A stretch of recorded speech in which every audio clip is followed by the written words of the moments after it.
Hi, it's Fias Taro. Hello, Libra Placements. This is your general reading and love reading ngayong end ng December. Okay? So, syempre, before tayo mag-start, kung hindi ka pa nakakapag-subscribe, please to subscribe and hit the notification bell para lagi po tayo maging updated sa mga mangyayari pa lang. Okay? And yes, don't forget na mag-follow sa atin pong FB page. And kung may tanong po pagdating sa private reading, you can message me sa akin pong FB page for more info. Okay? And yeah, if you're interested na magpa-reading sa aking friend, message lang po sa kanya pong FB page na Perception of Light. And yeah, don't forget to follow na rin. Okay? Thank you. And, syempre, ang daming end. Oo. Okay, regarding na po, dito sa ating all-in-one Evil Eye bracelet, this is always available sa red and black strings. Okay, and yeah, syempre, nilalagyan natin ng initial, okay, ng inyong name. Ay, ang dami ng feedback na magaganda nung nakuha nila ito. Hindi pa lang namin na ipopost. Oo. Okay, so lahat, paunti-unti meron, okay, na ipopost natin, pero lahat ang hirap, wala pang time, And, yeah, ang tawag dito. Ito namang ating Evil Eye ring. Okay, so this is limited lang ang slot, no? Limited lang po ang slot nitong ating Evil Eye ring. So, mas maganda, tanong-tanong, kung may mga gustong malamang information about this. Okay, so, doon lang din po, no, sa akin pong FB page para, yeah, masagot ang inyong mga tanong. Okay? So, Libra. Okay. In general muna, anong meron for Libra placements? Libra, anong meron sa'yo? Temperance, patience, balance. Okay. Waiting, Okay. The Lover's Universe. May nagtatanong, naririnig ko, Libra, kailan kaya ako makita ng someone or kailan ko kaya makikita si the one? Mga ganyan. Okay? So, iba sa inyo, sinasabi rito ay wag mong tingnan yung negative side ng iyong situation ngayong wala kang kakonek. Okay? Tingnan mo ang positive side ng pagiging single, if ever. Okay? Kasi pwedeng mong gawin kahit ano. Pwede mong gawin. Ngayon kasi maluwag. No, maluwag yung oras mo. Pwede kang mag-focus sa kung anong gusto mo. Okay? Yes, pwede mong gawin yon kahit may jowa ka na. Pero iba pa rin yung ikaw muna. Okay? So, yeah. And yes, sinasabi rin dito na hindi ito yung right time for you para ibigay ni universe yung the one mo. Okay? So, gawin mong magandang opportunity ito para mag-grow pa. Okay? So, yeah. Next. Ano pa? Iba sa inyo sinasabihan na if ever you're in a relationship na napaka-toxic, hindi mo kailangang maging mapagpasensya pa rin. Okay? Hindi mo na kailangang maging balanse or mabait or whatsoever. Okay? So, what else? Libra? Death in reverse. Six of Coins in reverse. Death in reverse, this is a repeat. Okay? A repeat.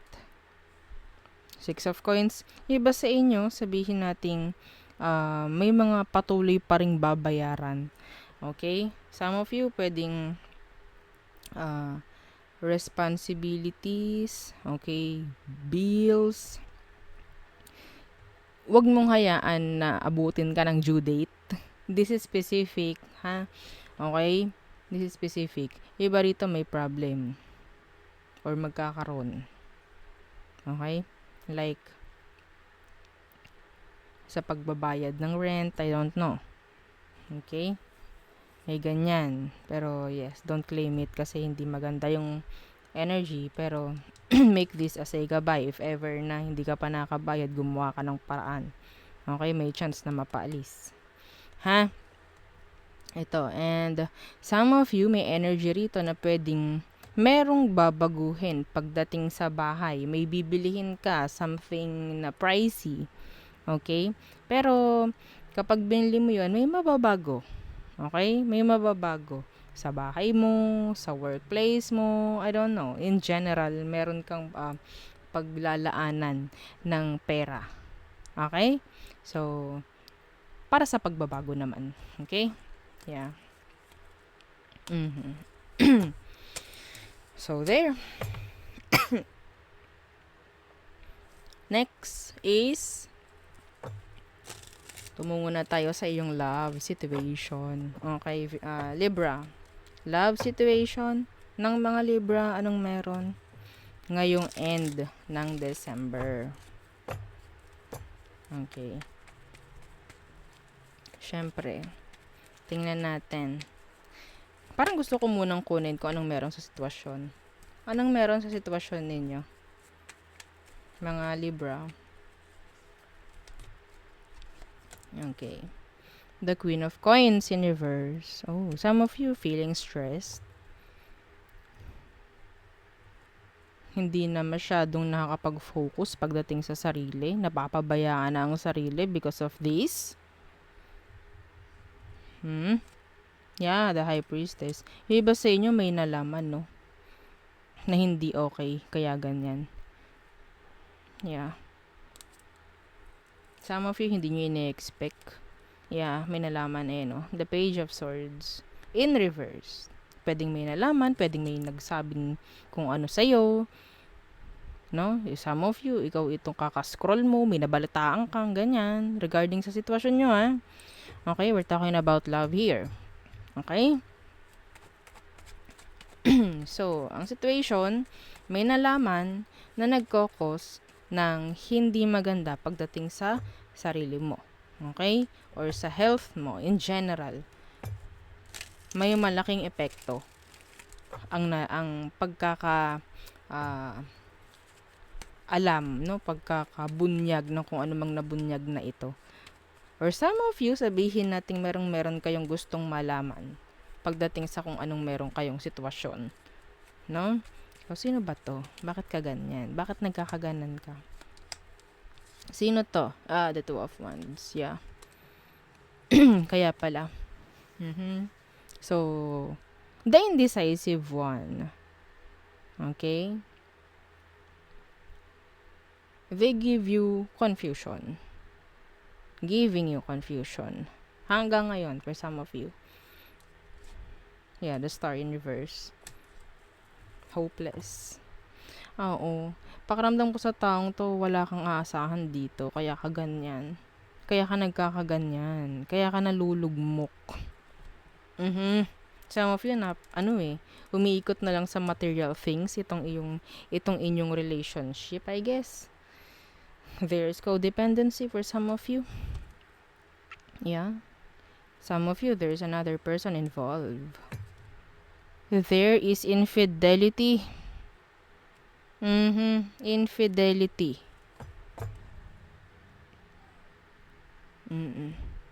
So, sa ibang salita, I don't know, it's like cheating, yan, pagtataksil. Okay? Wala. Pwedeng Aqua, fire sign, Cancer is here.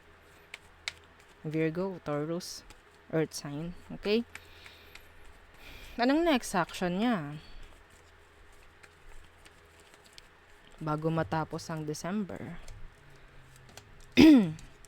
The King of Cups in reverse.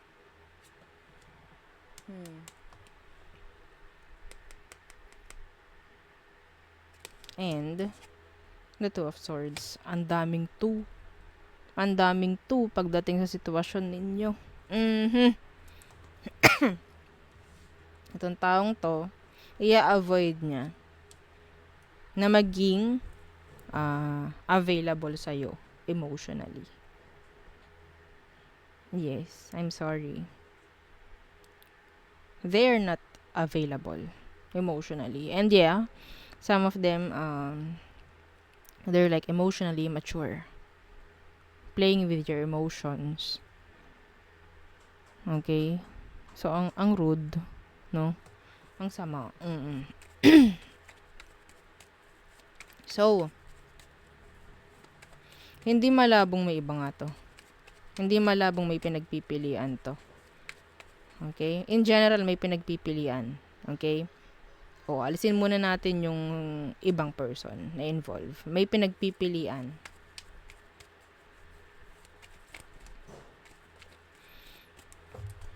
Ano ba totoo? Ano bang emosyon nila pagdating sa'yo? Talaga. The Four of Wands in reverse.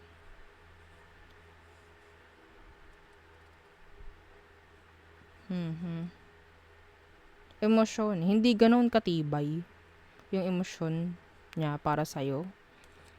Why? Yeah, kasi meron siyang meron siyang mas pinagbibigyang iba. Hindi niya kayang maging open or maging present always pagdating sa'yo. Kaya, kaya kaganyan. Parang, naubos. Lalo na sa nalaman. Pwedeng may malalaman kayo.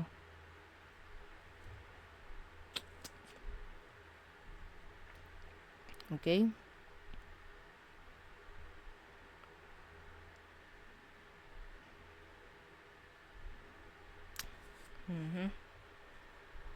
Pwedeng humingi ng sorry. Yun lang. Pwedeng humingi ng sorry dahil nakagawa ng hindi tama sa relasyon. Okay? Some of you, kung ikaw ang legal, okay? Kung ikaw ang legal, kung ikaw ang, or sabihin natin kasal kayo or meron kayong mga anak, sabihin natin mag-i-stay to. Para lang doon. Pero, pagdating sa emosyon, hindi na. May chance na ganun. Pipiliin ka just because of the responsibilities. Okay? Hindi para sa emosyon. Hindi para sa gustong mahalin ka or what. Hindi ganun. Okay? Anong advice for you, Libra? Death. Changes or endings. Kung kaya mong i-end, i-end mo. Kasi hindi naman na talaga nagiging maganda yung situation mo. Okay? Physically, emotionally, mentally. Nakaka-stress to. Sa tutuusin. Yeah, the Emperor in reverse.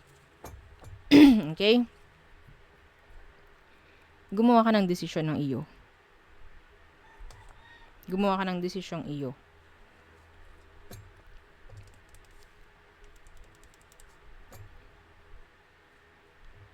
Mahalaga dito is happiness. Okay?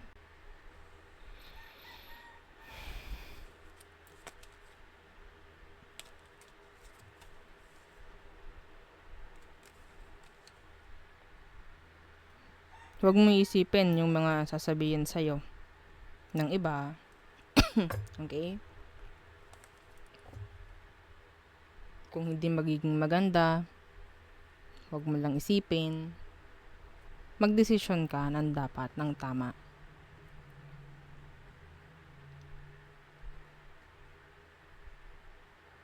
Nag-iisip talaga ako. Oo, nag-iisip talaga ako ng magandang gawin ng mga tao na nasa ganitong sitwasyon.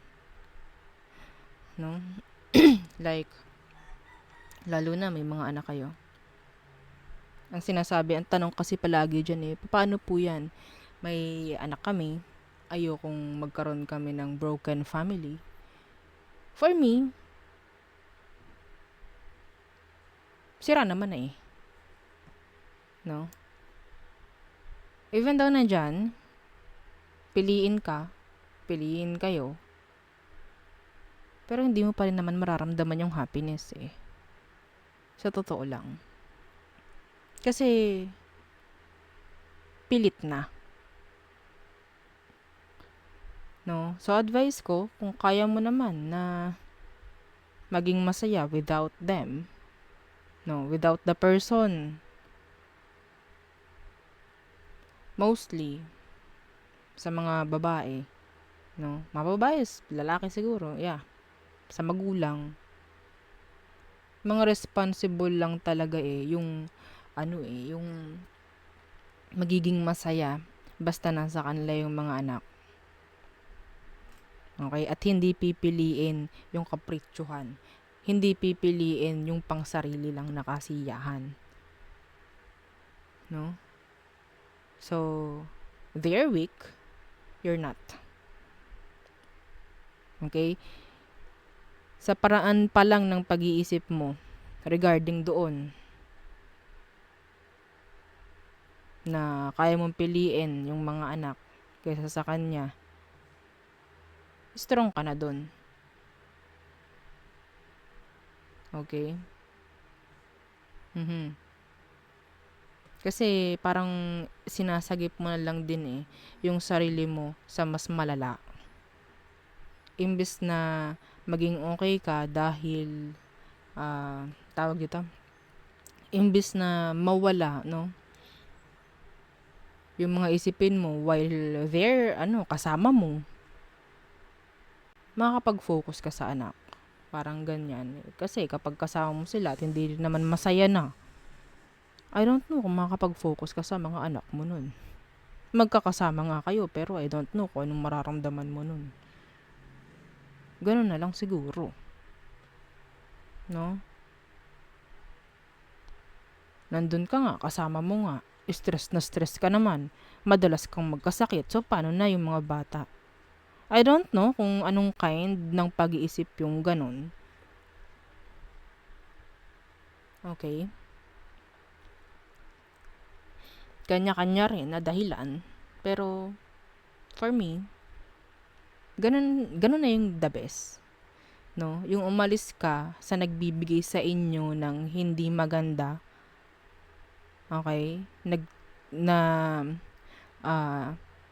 Nagre-resulta sa inyo ng negative energy, kasi hindi lang naman ikaw ang madadamay talaga, pati anak, mga ganyan. So, as a parent, as a responsible parent, ilayo mo na sa taong nagkokos ng hindi maganda sa inyo. Okay? Oo, kasi ang hirap nun eh. Ang hirap nung sasabihin na kailangan po namin na maging parang ano pong gagawin ko para bumalik siya sa akin, or ano pong gagawin ko para sama-sama pa rin po kami. Well, that's toxic. Ang toxic ng ginugusto nyo. Ang toxic. Kung maiisip mo lang talaga. Yeah. Hindi lang for you, para sa mga anak mo. Okay? Araw-araw ka na parang pinapatay nun. Mantakin mo, isipin mo, yung pinipilit mong tao, gusto mong magstay sa'yo. I don't know if that's ka-selfishan. Kasi minsan, ginagawa na lang sigurong rason yung mga bata para magstay sa'yo yung person. Mag-real talkan tayo dito. No? Yung iba, yeah, talaga, ayun ang dahilan. Like, hindi mo kayang mawala yung person. If you're like, talagang strong ka, mentally, physically, okay, kaya mong kumalas sa ganyan. Kaya mong iiwas yung mga anak mo sa hindi magagandang halimbawa.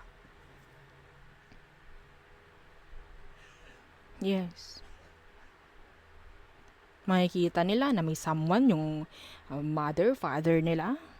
I don't know kung kaya mong i-take yun.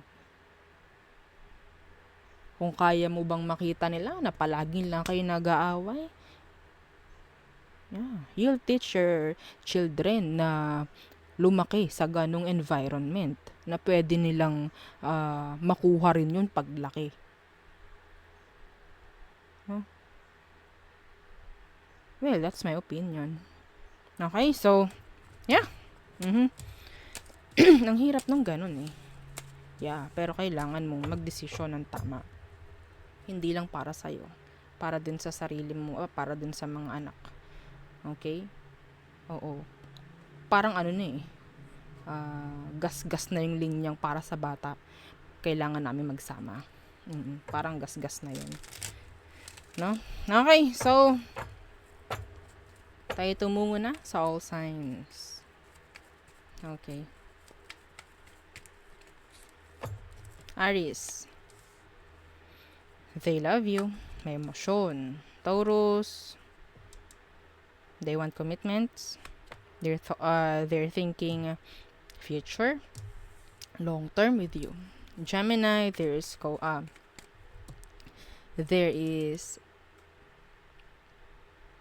third party for some of you. Okay, for some of them, meron.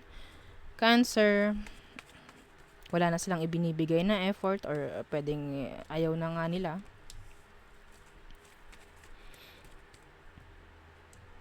Leo, okay, so si Leo, pwedeng they're trying to forget you. Okay?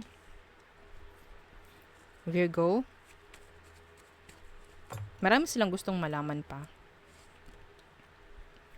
Libra, sad, upset, being mysterious. Scorpio, they want to talk. They want to express their emotions.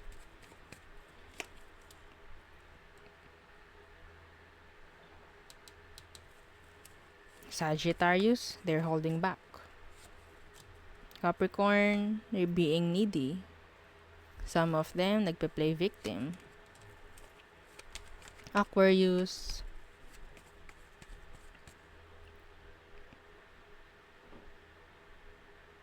pwedeng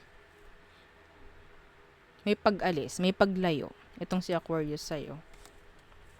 Pisces, being responsible. Yeah, yun ang nakikita ko from them. Okay, so yun ang ating reading for Libra placements. So thank you. Bye!